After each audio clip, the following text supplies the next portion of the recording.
Master of Ceremonies, good morning, distinguished delegates all, members of, not delegates, members of the armed forces, but in particular, I'd like to single out our guests, Vice Admiral Halsey, the commanders of all of the visiting forces, and in particular this morning, the members of the Barbados Defense Force,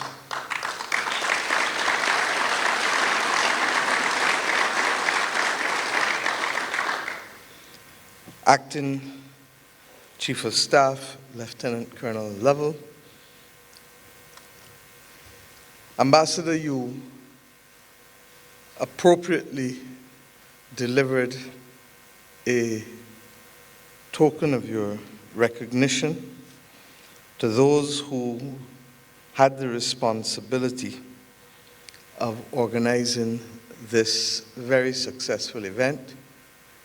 But I would like to add my own words of congratulations, in particular to Commander Peterson, our very own, and to Colonel Carrolls, who I've not had the opportunity to engage with, but from all reports, the combined efforts of the two of you have resulted in what has been described as this most successful of all trade winds.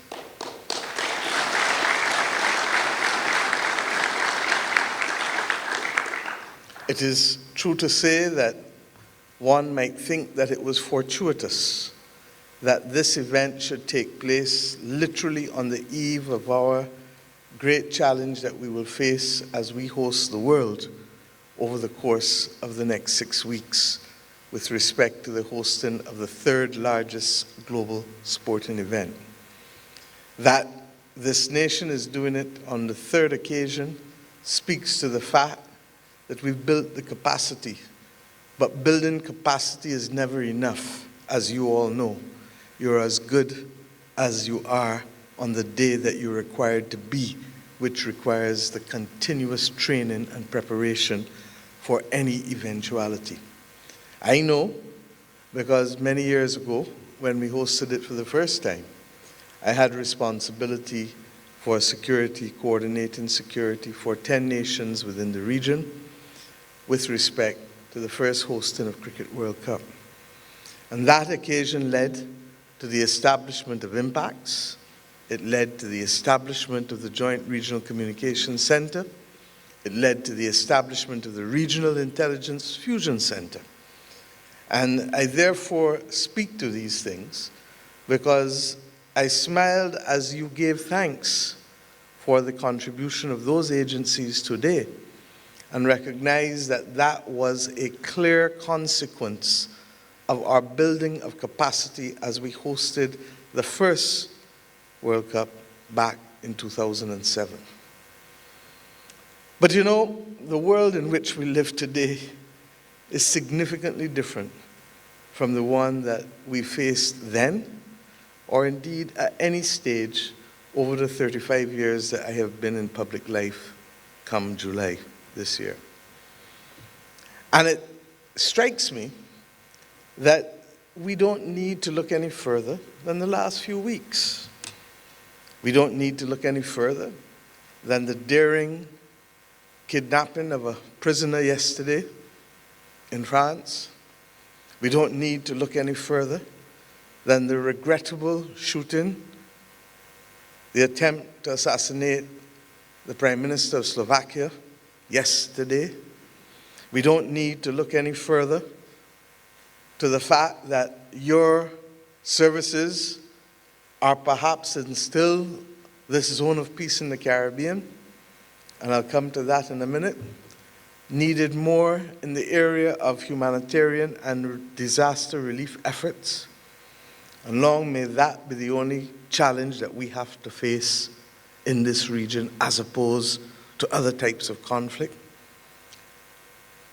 But in the context of that, we only need to look at what has happened in Porto Alegre, in Brazil.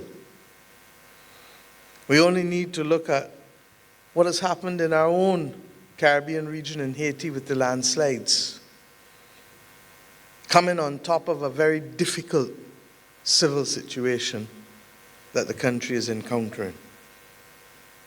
In Africa or in the United States, where you experience the second largest number of tornadoes in the month of April ever in the history of your records. The world is significantly different. But equally, history teaches us that the world does face challenges like this. And the resilience of man and woman is such that we have overcome those. The question always is, at what cost? At what cost? And your preparations here in this trade winds exercise is but one of the mechanisms that we use to ensure that we can limit the extent to which we see loss of life and damage, which then impacts equally on the capacity of nations to function and the stability with which they face the future. It is therefore necessary for us to ensure that these exercises are as integral to this region, particularly given the fact that we are not accustomed in any way of having our officers in theaters of armed conflict on a regular basis. So much so that the mighty Gabby recorded his song Boots back in the early 1980s, and it resonated with Barbadians and Caribbean people, because when then Prime Minister Tom Adams established the Barbados Defense Force in 1979 with his government, people said, what are you spending money on that for? We got things out here to do. Imagine if we were establishing it today. Imagine what the conversation would be. And I remind us of these things because it is important for us to remain focused on the key aspects of national development. And if I would be so bold as to make one amendment to what your tagline for 2024 is, we're not only trying to promote a secure Caribbean, we're trying to promote a secure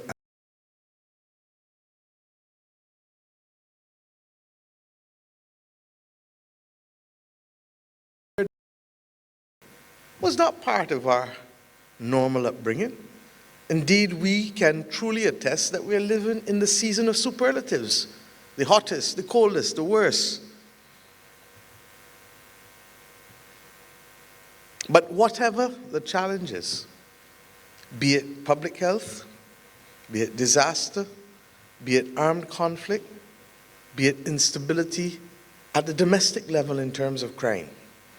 And I say so, conscious that regrettably, this region in which we live, while we have managed to stay out of armed conflict at the national level, is beginning to see some scars emerge from the extraordinarily high level of homicide per capita in the Caribbean. A gun is a tool that kills. It doesn't walk, and even with AI, it doesn't yet talk. And it therefore comes back down to the basic integrity of the individuals in a society to determine how to treat with respect the weapons. I want to commend this Trade Winds exercise because I saw on the weekend you open up to the people of this nation. And I saw families come and bring their children. We will not be able to obliterate guns from the earth because regrettably, it is here. But like with everything else we do with our children, and I look at you, Reverend Yu, with everything else that we do, it is to teach them to respect tools of power. We will not be able to remove this from our children. But the question is, how do they engage with it? And what is the respect that they attach to it? I actually believe that the presence of this exercise has elevated the extent to which ordinary people can understand that these tools can be tools for good or tools for bad. The confluence of you acting not only with the physical equipment and instruments of war and rescue, but also the pervasive technology that now envelops every aspect of our lives, is indicative that that too is also a tool that can be used for good or for bad. And therefore the question is, how do we ensure that the majority of people in our countries use it for good, such that our efforts can always be gazed outwards and not necessarily inwards? This is important, especially for the Caribbean at this juncture, given that harsh reality of that high per capita rate of homicides in our region. Young men and women, in my view, ought to be exposed in the context of cadets, service clubs, scouts, other types of service clubs, because they must know how to handle tools with respect. We teach them to cook. Many, I hope.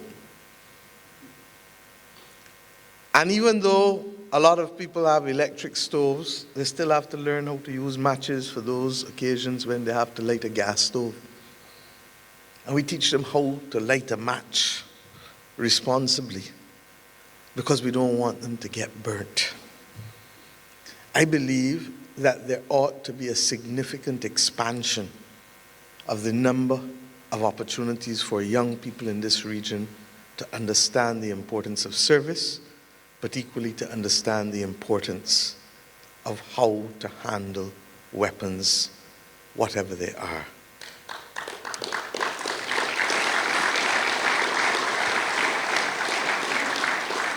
And to this end, the Barbados Defense Force has been supported in continuing to expand its cadet program and its Sea Cadet program. And as fiscal circumstances allow us, I actually would like for us to be able to ensure that every boy and every girl, as they become teenagers in this country, are exposed to a service organization.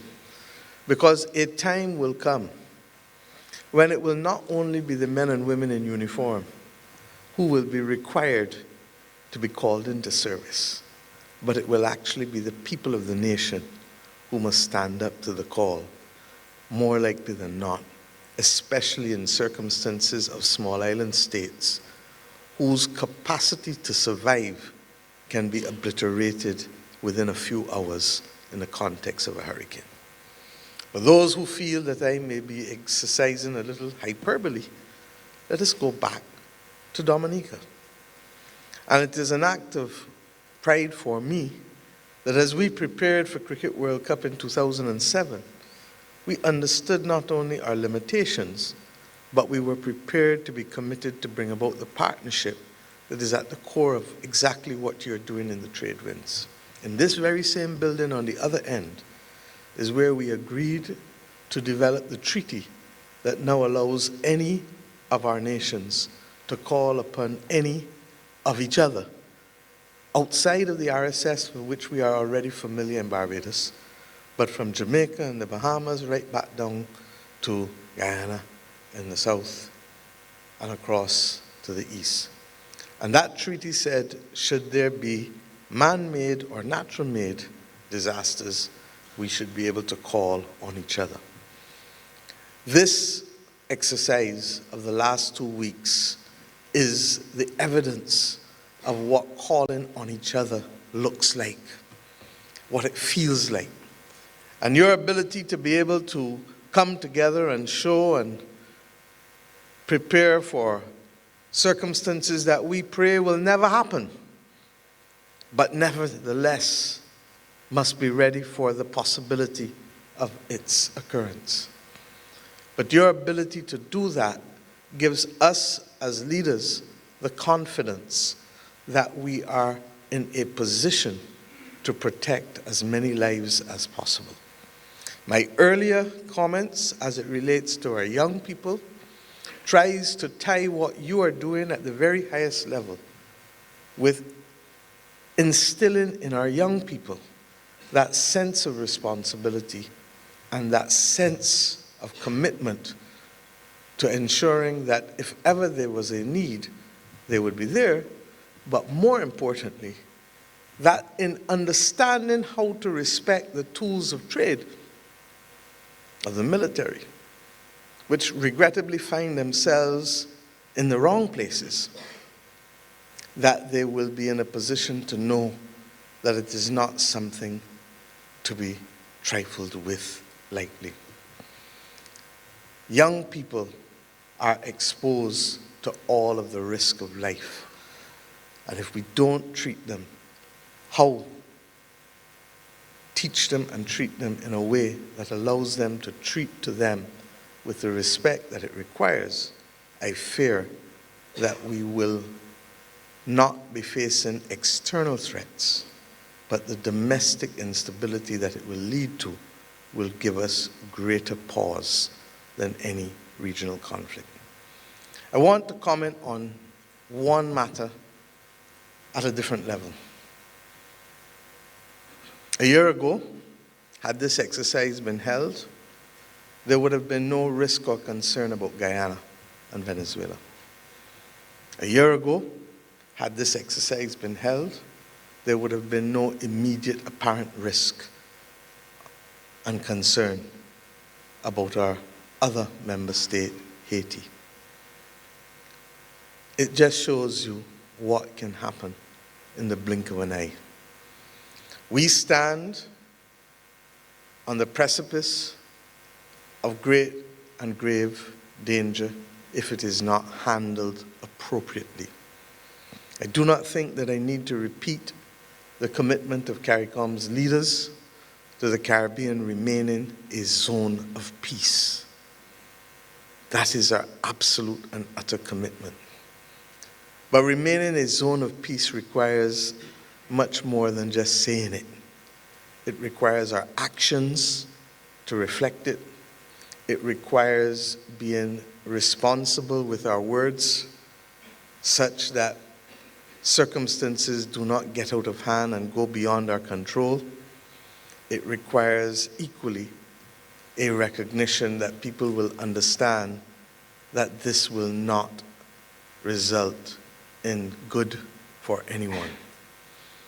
We will therefore continue to work as hard as we must to avert those risks becoming realities. In February and March this year, the heads of government of the Caribbean community met literally 4 or 5 times a week for almost a month to ensure that our efforts were very clear at being able to root what is needed in Haiti to ensure the transition back to normal governance for the benefit of the people of Haiti who continue to be exposed simply to too much instability. And if you want to contextualize it, more people lost their lives in Haiti in the month of January than lost their lives in Ukraine.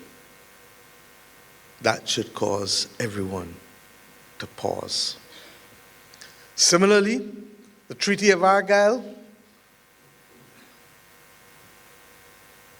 achieved with great, great, great difficulty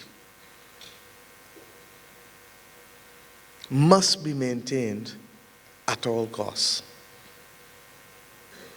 The temptation of domestic ratcheting up, for want of a better phrase, in the hope of electoral victories, ought not to destabilize a region that values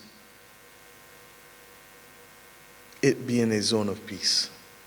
I say no more at this stage, but simply say that with a world that is torn in Africa with conflict, torn in Europe with conflict, torn in the Middle East with conflict, we in the Americas have a solemn obligation to work beyond the call of duty to ensure that we remain a zone of peace.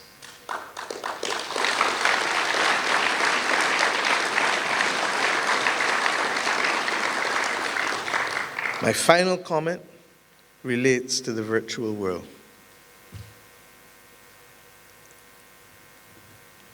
The potential to destroy societies and to destabilize societies is becoming greater and greater as a result of the tools of technology that are available to us. Like guns, as I said, it requires education and responsibility. This government has before the Parliament a cybercrime bill that is not intended to make people villains or criminals because we want to see a repeat of Batman and Superman and all of these movies that portray villains and heroes. The reality is that these tools are powerful and will get more and more powerful. And the reality is, as we are learning from the United States of America right back down to Haiti, democracy is fragile. And democracy is not a statue that will remain forever. It requires nurturing, it requires support, it requires daily attendance. And to that extent, therefore, we must recognize the threats when we see them. If every person in our society were to use the tools available to them that the technology gives in the defense of their individual rights and beliefs, at the same time, it would be the definition of anarchy. And we all learn that our first responsibility to a state is what? Or to a society is what? To avoid anarchy. It is to that extent that to whom much is given, much is expected. And that is why we have the balance in our democracies that allow us to be able to recognize the rights of people, but always, always constrained by the responsibilities to each other to allow for the quiet peace enjoyment and the pursuit of life in a natural way. This technology can be a threat if we do not handle it properly. In our case, as a small island developing state with a defense force, we have come to understand that the defense force for us is critical to the stability of our democracy. We could not have gotten through COVID-19 without the Barbados Defense Force.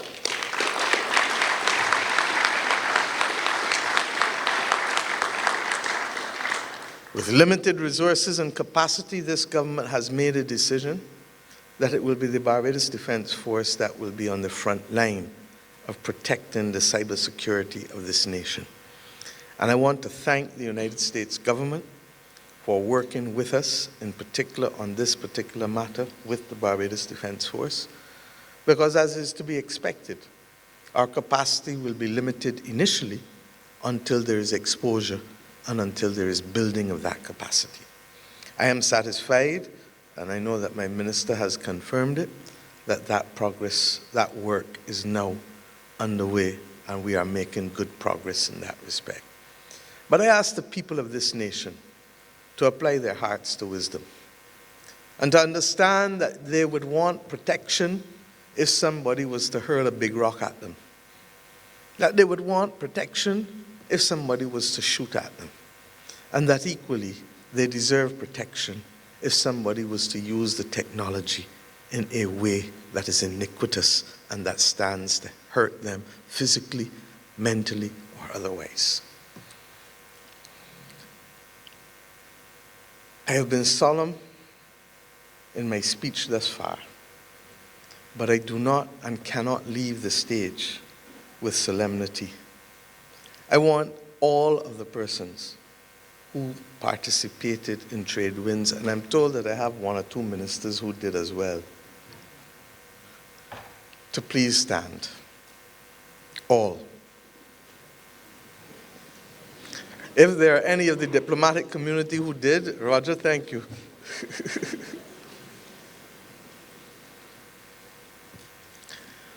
On behalf of the region of the Caribbean community, on behalf of this country, I want to salute you for your service. I want to salute you for your willingness to be able to give of yourself. For those who have never served in high office, let me remind you that if you ever did, you would appreciate each and every person who is standing. Because to put your life at risk when there is no other life that you have is the highest form of service known to mankind. Don't say that. I want, therefore, for us to leave here, because I'm told that these things will be given out when I'm not here, and I want to associate myself and crash that party now. But to ask each of us to give 3 cheers for the men and women of the 23 countries who have come to keep the Americas safe. Hip hip! Hooray! Hip hip! Hooray! Hip hip! Hooray! This is who we are.